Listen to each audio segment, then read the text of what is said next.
This is the Politics of Slavery, Element 2, about the Kansas-Nebraska Act and how it contributed to the eventual Civil War of the 1860s.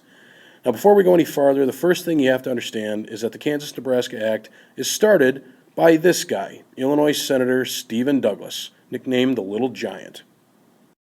Now, Douglas pressured Congress and the President to pass the Kansas-Nebraska Act in 1854. The purpose of the act was to divide the Nebraska Territory in two: Kansas, right here, and Nebraska, right here. Now, the idea was that each state would decide for themselves whether they were going to be a slave state or a free state. Kansas, because it was a neighbor to Missouri right here, which was a slave state, would likely vote for slavery as well. Nebraska, on the other hand, had a free state as its neighbor, Iowa, and therefore many believed that Nebraska would vote for freedom, or to be a free state. Now, the South supported it because it would basically undo the Missouri Compromise of 1820 and allow a slave state north of the 3630 line, which was right about in here. So the South was quite pleased. At this time, both the South and the North were trying to shape the West in their own image as slave states or free states. So this act would essentially undo the Missouri Compromise of 1820 by allowing a slave state north of the 3630 line. FreeSoilers in the North, on the other hand, hated the idea.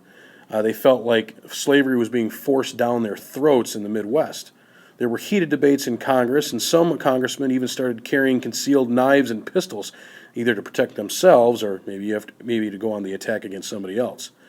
But the thing that was surprising to Douglas was that people were far more upset with him than he ever would have imagined. Others were passionate about the issue, but he just wanted popular sovereignty. He just wanted Kansas and Nebraska to be able to decide things for themselves. As a result of the Kansas-Nebraska Act, a series of anti-slavery supporters gathered and formed the new Republican Party in Wisconsin in 1854. They weren't calling themselves the Republicans yet. That would happen in Jackson, Michigan, where the party had their first major rally in 1854. It was at that rally in Jackson, Michigan, where the party called itself the Republican Party for the first time ever. So the people in Wisconsin could say what they want to. We know the truth. But the bottom line here is that it would kick off a trend that would continue for the next 100 years for the Democrats and the Republicans. See, the Republicans quickly became a northern force against slavery at that time. Southern slave owners, on the other hand, now joined Douglas in the Democratic Party. And that trend, like I said, would continue in presidential politics for the next 100 years. Every southern state would vote for Democratic presidential candidates all the way up until the mid-1960s. And northern states would vote mostly Republican well up to the 1900s, turn of the century time period. But the Kansas-Nebraska Act had much more substantial implications than just the creation of the Republican Party. It also led to the state of Kansas becoming known as Bleeding Kansas in newspaper stories. See, it was expected that citizens of Kansas, next to Missouri, would vote to be a slave state, while Nebraska, next to Iowa, would vote to be free. Now, the South feared that Kansas could be manipulated into becoming a free state with Nebraska, creating two free states in Congress. So settlers in the new Kansas territory were made up of three groups at that time: those funded by northern abolitionists and FreeSoilers, those who, in response, were funded by southern slave owners, and those who were just western settlers caught in the middle of the whole process. Well, in 1855, the new Kansas Territory elects its first Congress, not national Congress, but state Congress. Pro-slavery Missouri citizens started to pour into the state and stuff ballot boxes, and they won, which set up a government at Shawnee Mission, Kansas, which is located right here. Okay? So the people from Missouri that were pro-slavery basically cheated. FreeSoilers, seeing the cheating, set up their own government in Topeka, located right there. Now, nobody knew which government to follow, the fraudulent one or the illegal one. Both of them were basically incorrect. One had cheated their way into office, and one had just set themselves up and claimed that they were the government. So, do you follow the fraudulent one at Shawnee Mission or the illegal one in Topeka? But neither Shawnee Mission or Topeka would be the major issue that came up next. The next big event in this whole Bleeding Kansas scenario would take place right here on the map, Lawrence, Kansas. Lawrence, which was an anti-slavery town, became the site of a massacre as pro-slavery forces came in and burned it to the ground. And that brings this guy into the picture. A mentally unstable and very violent abolitionist named John Brown, who's going to be a prominent figure in the 1850s in the politics of slavery. Although he wasn't a congressman, he was more of a vigilante. John Brown and his supporters responded to the burning of Kansas, or the burning of Lawrence, Kansas, I should say, by going to Pottawatomie Creek right along here, okay, and butchering 5 men who supported slavery. The Kansas Civil War, quote unquote, was escalating into riots and destruction at this point, especially after the John Brown massacre at Pottawatomie Creek. Now, a lot of people were starting, or if you look back in history, I should say, a lot of people would claim that Kansas actually was the Civil War before the Civil War. I mean, this is the state where citizens were fighting citizens over the slavery issue, after all, long before the rest of the nation got involved in such a fight. Bleeding Kansas even reached Congress by 1856. This guy, Massachusetts Senator Charles Sumner, started insulting everyone who was pro-slavery, including South Carolina Senator Preston Brooks. Now, Brooks took such high offense to this that he almost beat Sumner to death with his cane to the point of breaking it. Now, nobody in the Senate liked Sumner much, but nobody deserves this. Brooks resigned but was considered a hero in the South and was reelected shortly after the incident. Sumner suffered massive trauma and had to go to Europe for treatment. So slavery and which states were getting admitted as free states and slave states and what was going on in Kansas, these were all becoming political hot potatoes by the time we hit the election of 1856. And the problem for the Democrats is that they found Franklin Pierce, their president, to be a little too weak. But they also didn't want to nominate Stephen Douglas because they felt like he hadn't kept his promises about Kansas. And so the Democrats choose this guy as their candidate, James Buchanan, who had been out of the country during the Kansas-Nebraska problems. Buchanan at best was a confused, mediocre candidate, but that's who the Democratic Party selected. The Republicans, meanwhile, chose John C. Fremont, who had no political experience whatsoever, so it wasn't like either one of these candidates were really lighting it up. In the end, Buchanan won the election of 1856, 174 to 114 in the Electoral College. However, the Republicans were a brand new party that had just formed in 1854 and had nominated basically a nobody. They'd nominated someone with no political experience and yet still made a great showing. That gave them a significant amount of confidence, and they had high hopes for the next election, which would be coming up in 1860. Although they weren't exactly sure about the guy they would have running for office in 1860. He was a failed politician who had lost multiple elections in his political history, but they'd eventually gamble on him. He was a guy you might have heard of named, Abraham Lincoln.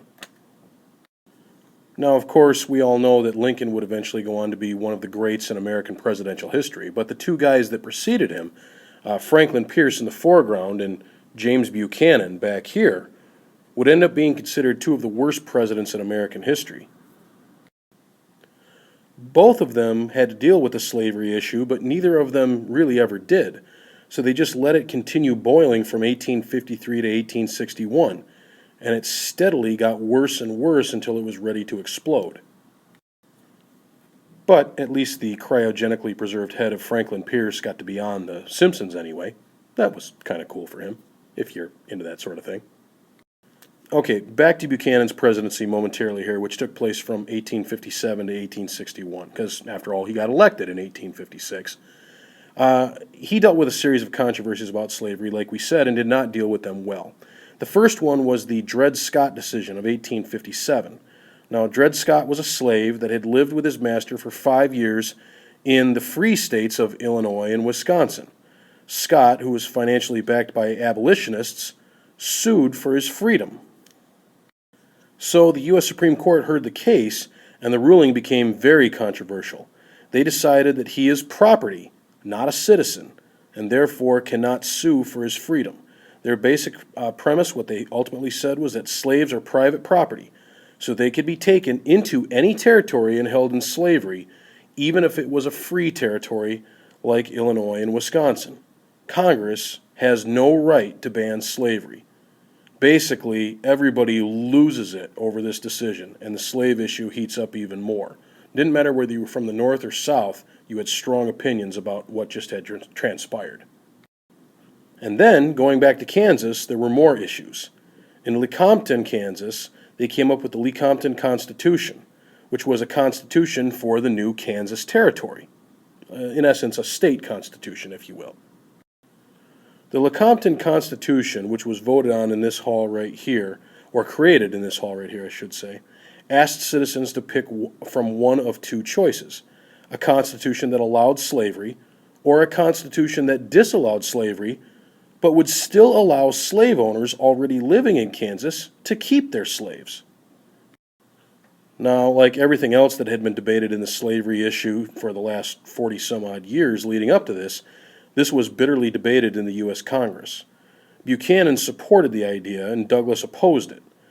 The Kansas Constitution was eventually revised so that you didn't have just choices among slavery or disallowing slavery but letting slave owners keep their slaves.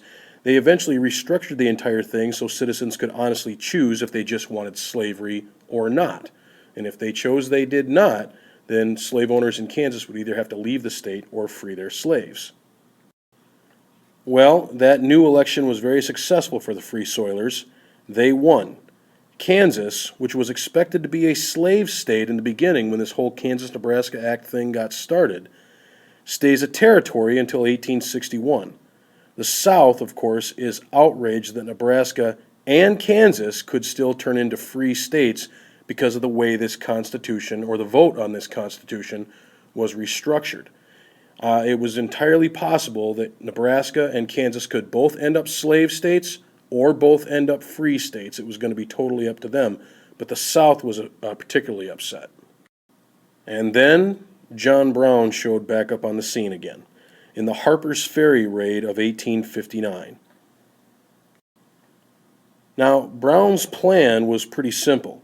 He was going to invade the South, arm the slaves, and start a rebellion. I said it was simple. I didn't say it wasn't crazy. Funded by Northern abolitionists, Brown quietly started making his way southward toward Harpers Ferry in Virginia. Now, in Harpers Ferry was a federal arsenal. That means there were weapons there owned by the U.S. government. And Brown took over the federal arsenal. In the process, there were 17 dead or wounded. Now, technically, this was an act of treason. And as you know, I mean, after all, you're taking over and stealing guns from the U.S. government. So eventually, Brown was captured by U.S. Marines under the command of somebody else you might have heard of, Robert E. Lee. Now again, Brown had taken over a federal arsenal and planned on taking the weapons, and that's property of the U.S. government. So Brown was put on trial and convicted of murder because, 17 people had been killed or wounded in the process of what he did.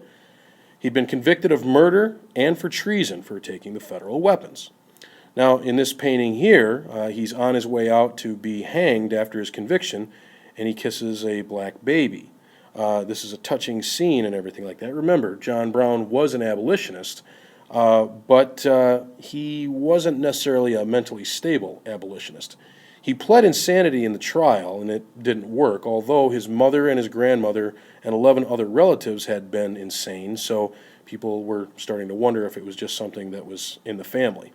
Nonetheless, when he was on trial, he stood there very calmly, and when he went to be hanged, he was very peaceful, and when he was hanged, he acted very calmly until the bottom dropped out below his feet. Now, because of that and the media footage that went along with it for that time, stories were written about him, and John Brown became an immediate martyr for the cause to abolish slavery in the United States. Again, another heated disagreement between the North and South took place over how John Brown should be remembered. By 1860, the nation was already in a type of civil war over slavery, and it was about to get worse. Okay, that's it. Thanks for listening.